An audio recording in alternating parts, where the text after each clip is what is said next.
한 남자가 약국에 들어가서 약사에게 부탁했습니다.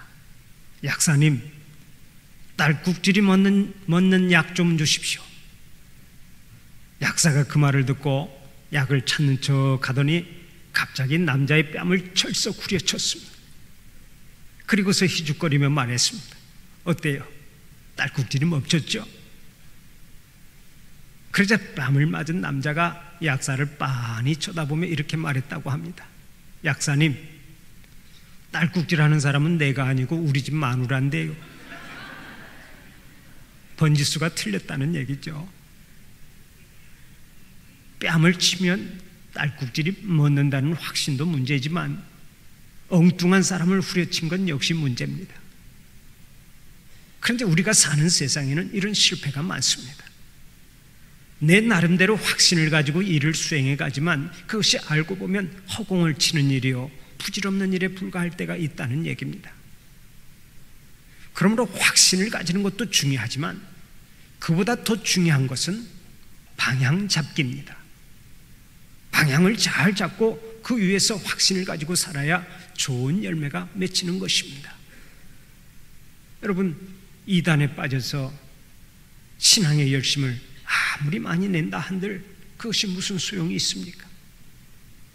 잘못된 신앙으로 가진 것을 다 바친다 한들 그것이 무슨 소용이 있겠느냐 하는 것입니다. 방향을 잘 잡아야 합니다. 중세 암흑시대의 교회에서는 성 베드로 성전을 건축하기 위해서 이상한 교리를 가르쳤습니다. 여러분, 여기 면죄부라고 하는 티켓이 있습니다. 이 티켓을 사면 여러분의 죄는 모두 다 사함을 받습니다. 여러분의 죄만 사함받는 것이 아닙니다. 여러분이 면죄부를 사기 위해 동전을 헌금함에 넣을 때 땡그랑 하는 소리가 나는 순간 연옥에 가 있는 여러분의 부모가 다 천국으로 올라갑니다. 이렇게 말도 안 되는 교리를 가르쳤는데 그 얘기를 듣고 교인들이 열심히 면죄부를 샀습니다. 한참이나 곁길로 나아갔습니다. 그럴 때 마틴 루터가 일어나서 종교개혁에 선봉했었죠. 여러분, 지금 우리는 매우 잘못된 길로 가고 있습니다. 면죄부를 싸고 성직을 매매하는 것은 하나님을 망령되이 일컫는 행동입니다. 심히 잘못된 처사입니다. 우리는 오직 예수를 믿음으로 죄사함 받고 예수를 믿음으로 구원받는 것입니다. 오직 예수, 오직 믿음, 오직 말씀으로 돌아갑시다. 바로 이 가르침이 한없이 잘못된 길로 가는 기독교를 바로잡게 되었습니다. 신앙의 본질을 되찾게 만들었습니다. 무조건 믿는다고 좋은 것이 아니죠. 중요한 것은 바르게 믿는 것입니다. 사랑하는 우리 성도들은 올바른 신앙으로 예수를 잘 믿어서 모두가 신앙의 성공자요 인생의 성공자가 되시기를 축원합니다. 그런데 인생의 성공자가 되기 위해서는 먼저 예배에 성공해야 합니다. 왜 그런 줄 아십니까? 인생의 모든 복은 예배에서 시작되기 때문입니다. 우리가 하나님을 예배할 때 하나님께서는 우리를 만나 주십니다. 우리가 하나님을 예배할 때 하나님께서는 우리에게 말씀해 주십니다.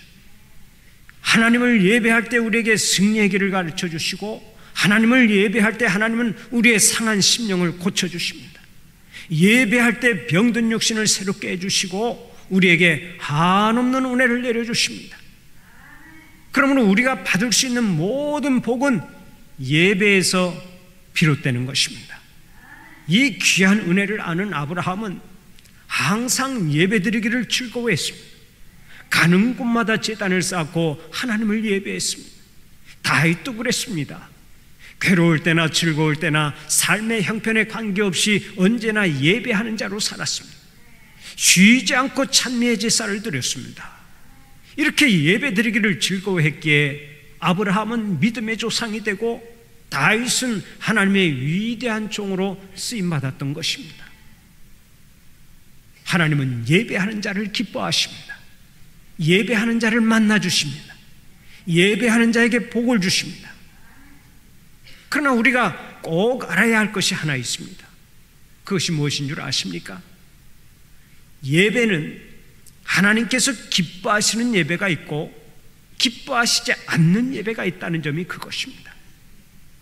예배라고 해서 다 같은 예배가 아니라는 얘기입니다. 실제로 하나님은 가인의 예배를 연락하시지 않았습니다. 열심히 예배 드렸는데 그 예배를 받지 않으셨습니다. 그 이유는 하나님께서 기뻐하시는 예배가 아니었기 때문입니다. 예물도 있고 형식도 있고 찬송도 있었지만 가인은 그의 중심을 하나님께 드리지 못했던 것입니다. 그래서 이사야 선지자는 이사야 1장 11절을 통해서 이렇게 말합니다. 여호와께서 말씀하시되 너희의 무수한 재물이 내게 무엇이 유익하뇨? 나는 순양의 번제와 살진 짐승의 기름에 빼불렀고 나는 수송아지나 어린 양이나 순염소의 피를 기뻐하지 아니하노라. 예배를 드리려면 하나님께서 기뻐하시는 예배를 드리라는 것입니다.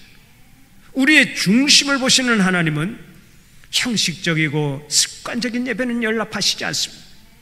영과 진리로 드리지 않고 가식적으로 드리는 예배는 기뻐하시지 않습니다. 그래서 오늘의 본문 1절에서도 이렇게 말씀합니다. 그러므로 형제들아 내가 하나님의 모든 자비하심으로 너희를 권하노니 너희 몸을 하나님이 기뻐하시는 거룩한 산제물로 드리라. 이는 너희가 드릴 영적 예배니라. 여기서 하나님이 기뻐하시는 거룩한 산제물로 드리라라는 말씀은 예배를 드리되 하나님께서 기뻐 받으실 만한 예배를 드리라는 말씀입니다. 바로 여기에 인생 성공의 비결이 있기 때문입니다. 그러면 하나님께서 기뻐 받으시는 예배는 어떤 예배입니까? 오늘은 하나님께서 기뻐하시는 예배가 무엇인지를 생각해 보며 함께 은혜를 나누고자 합니다. 하나님께서 기뻐 받으시는 예배는 어떤 예배입니까? 첫째로 거룩한 예배입니다. 거룩한 예배를 하나님께서 기뻐 받으십니다. 오늘의 본문 1절 보면 이렇게 말씀하죠. 그러므로 형제들아 내가 하나님의 모든 자비하심으로 너희를 권하노니 너희 몸을 하나님이 기뻐하시는 거룩한 산 제물로 드리라. 이는 너희가 드릴 영적 예배니라. 하나님은 우리가 예배를 드릴 때 거룩하게 드리기를 원하십니다. 왜 그렇습니까? 하나님께서 거룩하시기 때문에 그렇습니다. 레위기 11장 44절을 보면 오늘 또 이렇게 말씀하십니다. 나는 여호와 너희의 하나님이라. 내가 거룩하니 너희도 몸을 구별하여 거룩하게 하고 땅에 기는 길짐승으로 말미암아 스스로 더럽히지 말라. 레위기 19장 2절을 통해서도 친히 말씀하십니다. 너는 이스라엘 자손의 온 회중에게 말하여 이르라. 너희는 거룩하라. 이는 나 여호와 너희 하나님이 거룩함이니라. 하나님은 우리가 거룩하기를 원하십니다. 죄로 얼룩된 상태로 예배드리기를 원하시지 않습니다. 깨끗하고 정직한 영으로 예배드리기를 원하고 계시는 것입니다. 영국의 속담 가운데 이런 속담이 있습니다. 거룩하고 정직한 자는 하나님의 가장 귀한 작품이다. 하나님이 거룩하시기 때문에 거룩하게 사는 사람은 하나님의 피조물 중에 최고의 걸작품이라는 뜻입니다. 그런데 우리는 어떻습니까? 너무도 자주 불결한 모습으로 태연히 예배를 드립니다. 죄악을 뿜고 예배를 드립니다. 거짓과 위선을 뒤집어 쓴 채 예배를 드립니다. 얼마나 부끄러운 모습입니까? 하나님께서 받으실 만한 예배는 거룩한 예배입니다. 하나님은 깨끗하고 성결한 예배를 원하시는 것입니다. 그러면 우리가 어떻게 해야 거룩한 상태가 됩니까? 몸을 깨끗이 씻으면 거룩해집니까? 깨끗한 옷을 입을 때 거룩해집니까? 우리가 좋은 생각을 품고 있으면 거룩해집니까? 그렇지 않습니다. 거룩함은 오직 회개를 통해서 이루어지는 것입니다. 하나님은 회개할 때 우리를 용서하십니다. 회개할 때 영혼의 병을 고쳐주십니다. 회개할 때 육신의 질병도 고쳐주십니다. 회개할 때 우리를 성결케 해주십니다.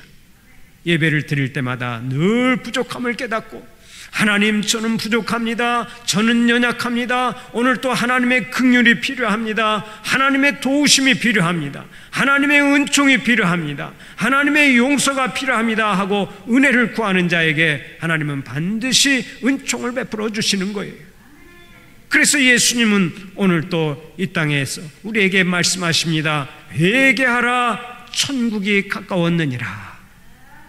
회개만이 우리를 거룩하게 하고 회개만이 우리를 구원케 하는 능력이 되는 것입니다. 하나님은 회개하는 자에게 용서를 베풀어 주십니다. 그뿐 아닙니다. 성령을 선물로 주십니다. 성령이 임하시면 그 사람이 거룩하게 됩니다. 회개하고 성령 받고 거룩해져서 하나님이 기뻐하시는 예배를 드리고 항상 하나님의 은혜 가운데서 살아가는 여러분들이 되시기를 간절히 축원합니다. 두 번째로, 삶으로 드리는 예배를 하나님께서 기뻐 받으십니다. 오늘의 본문 1절을 보면 이렇게 말씀하죠. 너희 몸을 하나님이 기뻐하시는 거룩한 산제물로 드리라. 여기서 몸을 산제물로 드리라 하고 말씀하시는데, 이 말씀은 삶 전체로 예배를 드리라 하는 것입니다. 마음만이 아니라 몸으로 예배하고 정신만이 아니라 삶 전체를 제물로 바치라는 말씀입니다. 그렇다면 오늘 여러분의 예배는 어떤 예배입니까? 해리 이 포스딜이라고 하는 윤리학자는 그리스도인을 둘로 나누어서 설명한 바 있습니다. 이 땅에는 두 종류의 그리스도인이 있다. 하나는 심미적 그리스도인이요, 또 하나는 윤리적 그리스도인이다. 아주 재미있는 표현입니다. 여기서 심미적 교인이라고 하는 것은 교회에 나와서 예배를 드리는데 좋은 음악 듣고 좋은 찬송 한번 부르고 좋은 설교 듣고 수양하고 마음을 평안하게 하고서 돌아가는 교인을 뜻합니다. 교회에 나와서 위로받고 감정을 순화시키고 교양적으로 좋다는 데서 끝내려고 하는 것입니다. 심지어 어떤 교인은 설교에는 관심이 없고 노래에만 관심이 있습니다. 그래서 노래 잘하는 찬양대만 찾아다닙니다. 그런 사람은 예배를 아무리 많이 드려도 성전 밖으로 나가면 끝입니다. 어디서든 감정 순화의 수단으로 교회 다니는 그리스도인은 심미적 교인에 불과한 것입니다. 그런가 하면 윤리적 교인이 있습니다. 윤리적 교인은 하나님 앞에서 예배를 드릴 때마다 감격합니다. 예배를 드릴 때마다 깨달음이 있습니다. 예배를 드릴 때마다 결단이 있습니다. 그리고 거기서 얻은 힘으로 살고 거기서 공급받은 능력으로 살아갑니다. 빛으로 살아가라 하고 말씀할 때 빛으로 살아갑니다. 선으로 악을 이기라 하고 말씀할 때 선으로 악을 이기고 살아갑니다. 말씀 따라 행하고 믿음대로 행합니다. 이것이 바로 윤리적 교인의 생활인 것입니다. 잊지 마십시오. 하나님 앞에 제물이 된다고 하는 것은 스스로 몸을 바친다는 뜻입니다. 나 자신을 하나님 앞에 바치는 생활로 사는 것이 몸을 제물로 바치는 예배요, 영적 예배인 것입니다. 그런데 오늘날 많은 그리스도인들이 주일만 주일로 지키면서 주일을 제외한 나머지 6일은 죄일로 지키고 있습니다. 주일에만 예배자로 살고 평일에는 세상 사람과 똑같이 죄짓고 살아갑니다. 이는 하나님께서 원하시는 것이 아닙니다. 하나님께서는 예배와 삶이 분리되는 것을 원하시지 않습니다. 어느 때 어느 자리에서든 하나님의 사람답게 살아서 그 삶 자체가 곧 예배가 되기를 원하시는 것입니다. 우리 교회에는 주일 낮 예배가 있습니다. 또 수요 예배가 있고 새벽 예배가 있고 주일 저녁 예배가 있고 목장 예배가 있습니다. 그러나 하나님은 이런 예배만 예배로 보시지 않습니다. 우리의 삶 전체도 예배로 보시는 거예요. 그래서 우리의 삶 속에 거룩함이 없으면 그 거룩함이 없는 예배에 분노하십니다. 그래서 이사야 1장 13절을 보면 오늘 또 이렇게 말씀하십니다. 헛된 재물을 다시 가져오지 말라. 분향은 내가 가증히 여기는 바요, 월삭과 안식일과 대회로 모이는 것도 그러하니 성회와 아울러 악을 행하는 것을 내가 견디지 못하겠노라. 하나님은 예배를 무조건 다 좋아하시는 것이 아닙니다. 하나님 앞에 내놓는 예물을 다 좋아하시는 것이 아닙니다. 우리의 말과 행동이 하나가 되어야 존경을 받듯이 우리의 예배와 삶 역시 하나가 되어야 하나님께서 기뻐하시는 것입니다. 기억하세요. 우리는 교회 안에서만 예배자가 아니라 교회 밖에서도 예배자입니다. 예배를 드릴 때만 예배자가 아니라 생활 속에서도 예배자로 살아야 한다는 말씀입니다. 그러므로 학생은 학교 생활이 곧 예배가 되어야 합니다. 직장인은 직장 생활이 곧 예배가 되어야 합니다. 우리가 가정에 돌아가면 가정 생활이 곧 예배가 되어야 합니다. 하나님의 사람들은 신앙생활 자체가 곧 예배가 되어야 하는 것입니다. 성전에서 드리는 예배도 중요하지만 우리가 삶으로 살아가는 예배도 중요한 것입니다. 교회에 나와서 묵도합시다 하고 시작하는 예배만 예배가 아니라 내 삶 속에서 내 몸으로 온전하게 하나님 앞에 드리는 것이 다 예배입니다. 그렇다면 교회 안과 밖에서의 삶이 달라지면 안 되겠죠.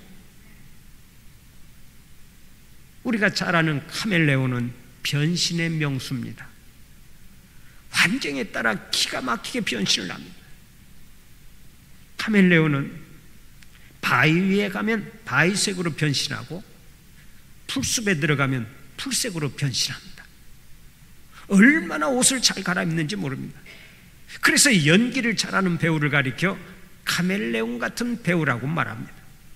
그런데 우리가 삶 속에서 카멜레온처럼 살아가면 안 됩니다. 어떤 사람은 교회에 오면 영락없는 교인인데 세상에 나가면 세상 사람과 너무나 똑같습니다. 조금도 다르지를 않습니다. 똑같이 생각하고 똑같이 말하고 똑같이 퍼마시고 똑같이 방탕하고 똑같이 싸웁니다. 여러분, 그렇게 살아서야 교인이라고 할 수 있겠습니까? 예배당에 와서 딱 1시간 조용히 앉아있는 것으로 예배가 끝나는 것이 아닙니다. 진정한 의미에서의 예배는 내 삶을 전적으로 하나님께 드리는 것입니다. 우리는 예배 따로 생활 따로라는 생각을 가지고 살아갈 때가 많습니다. 그러나 하나님은 우리에게 삶 전체를 원하십니다. 일부분이 아닌 전체를 원하시는 것입니다. 그러므로 우리는 범사에 예배 중입니다 하고 선포한 후에 살아가야 합니다. 직장에서도 나는 예배 중입니다 하고 일하고, 시장에 가서도 나는 예배 중입니다 하고 물건을 사고, 누가 유혹을 하려고 하면 나는 지금 예배 중입니다 하고 선언하고, 하다못해 걸어다니면서도 나는 지금 예배 중입니다 하고 걸어다녀야 하는 거예요. 사랑하는 우리 성도들은 삶 전체로 예배하는 자들이 되어서 하나님의 영광을 높이 드러내고 하나님께서 예배하신 복을 충만히 누리시기를 바랍니다. 마지막으로 감사함으로 드리는 예배를 하나님께서 기뻐 받으십니다. 시편 50편 14절 15절을 보면 오늘도 이렇게 말씀합니다. 감사로 하나님께 제사를 드리며, 감사로 하나님께 제사를 드리며 지존하신 이에게 내 소원을 갚으며 환난 날에 나를 부르라. 내가 너를 건지리니 내가 나를 영화롭게 하리로다. 하나님을 예배하기 위해서 하나님 앞에 나아갈 때마다 우리는 감사함으로 나아가야 합니다. 오늘 또 생명을 주신 하나님 감사합니다. 오늘 또 건강을 주신 하나님 감사합니다. 오늘 하루도 삶을 영위할 수 있도록 기회를 주시니 감사합니다. 오늘 또 저를 통해서 하나님의 역사를 펼쳐주시니 감사합니다. 오늘 또 축복의 통로가 되게 하시니 감사합니다. 참된 예배는 언제나 감사를 통해서 시작되는 것입니다. 사랑하는 우리 성도들은 늘 감사하는 마음으로 찬송하고, 감사하는 마음으로 기도하고, 감사하는 마음으로 예물도 바치고, 감사하는 마음으로 예배를 드려서 하나님께 큰 영광 돌리시기를 간절히 축원합니다. 그리고 예배를 드릴 때는 감사하는 마음을 가지고 은혜를 사모하세요. 다윗은 시편 122편 1절에서 이렇게 고백했습니다. 사람이 내게 말하기를 여호와의 집에 올라가자 할 때 내가 기뻐하였도다. 사람들이 여호와의 집에 올라가서 예배 드리자고 할 때 다윗은 기뻐했다고 고백합니다. 다윗은 예배당이라고 하는 말만 들어도 흥분하고 기뻐하고 감격했습니다. 그러니 얼마나 큰 은혜를 받았겠습니까? 사랑하는 우리 성도들은 예배당에 올라올 때마다 하나님과의 만남을 기대하는 마음으로 들어오시기를 바랍니다. 내가 하나님을 만나러 간다니, 내가 하나님을 만나러 올라가다니, 내가 하나님을 만나서 예배하고 하나님께로부터 말씀을 듣게 되다니 하는 그런 감격과 사모함이 있기를 바랍니다. 시편 107편 9절을 보면 오늘 또 이렇게 말씀합니다. 그가 사모하는 영혼에게 만족을 주시며 줄인 영혼에게 좋은 것으로 채워주심이로다. 사모하는 영혼에게 만족을 주시고 사모하는 마음의 은혜가 넘쳐나도록 복을 주신다는 말씀입니다. 그렇습니다. 하나님을 사모하고 말씀을 사모하면 은혜가 넘쳐나는 것입니다. 여러분, 제가 질문을 던질 테니까 한번 대답해 보세요. 배고픈 사람이 밥을 맛있게 먹습니까? 아니면 배부른 사람이 밥을 맛있게 먹습니까? 아이고, 그것을 질문이라고 하십니까? 하고 생각하시는 분이 대다수인 것 같은데요. 당연히 배고픈 사람이 밥을 맛있게 잘 먹죠. 시장이 반찬이라고 시장할 때 배고팠을 때 밥을 먹으면 그 사람은 너나 할 것 없이 밥을 잘 먹습니다. 마찬가지입니다. 우리가 하나님 앞에서 배고파 은혜 고파 하는 그런 성도가 은혜를 충만히 받는 거예요. 은혜 고파 하는 사람은 교회 마당만 밟아도 은혜가 충만하게 임할 것입니다. 사랑하는 우리 성도들은 항상 은혜를 사모하는 심령으로 예배를 드리시기 바랍니다. 그런 의미에서 한번 따라서 해봅시다. 항상 은혜 고픈 성도가 되자. 항상 예배를 사모하자. 아멘입니까? 여러분들이 교회에 오실 때마다 예배를 드릴 때마다 항상 은혜를 사모하고 우리 하나님의 말씀을 사모하시기를 바랍니다. 그때 우리 하나님 앞에서 우리가 온전한 예배를 드리고 살아있는 예배를 드리고 하나님 앞에 기뻐하는, 하나님이 기뻐 받으시는 예배를 드릴 수 있는 거예요. 예배라고 해서 똑같은 예배가 아닙니다. 하나님이 기뻐하시는 예배가 있는가 하면 그렇지 않은 예배도 있습니다. 사랑하는 우리 성도들은 항상 거룩한 예배, 삶으로 드리는 예배, 감사의 예배를 드리면서 하나님께 큰 영광 돌리고 하나님께서 예배하신 복을 충만히 누리시기를 간절히 축원합니다. 기도하시겠습니다.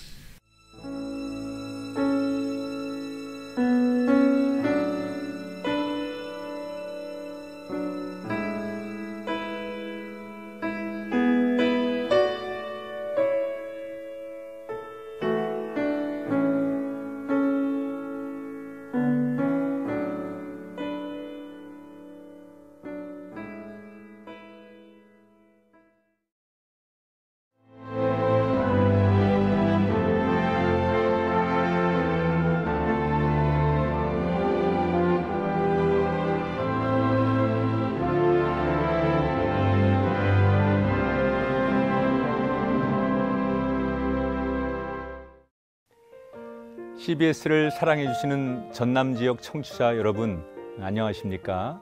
CBS 재단 이사장 꿈의 교회 김학중 목사입니다. 여러분의 사랑과 관심 덕분에 전남 CBS가 순천시 장천동에 새로운 사옥을 마련하게 됐습니다. 이 방송국 사옥이라는 것은 단순히 건물을 짓는 의미에 지나지 않습니다. 전남 지역 복음 전파와 특별히 다음 세대를 위한 미래 비전을 세우는 일입니다. 코로나19로 모든 활동이 중단되고 또 관계가 단절되는 상황이지만 우리 CBS 방송만큼은 우리의 발길이 닿지 않는 곳까지 구석구석 하나님의 말씀을 전하는 위대한 힘을 지니고 있습니다.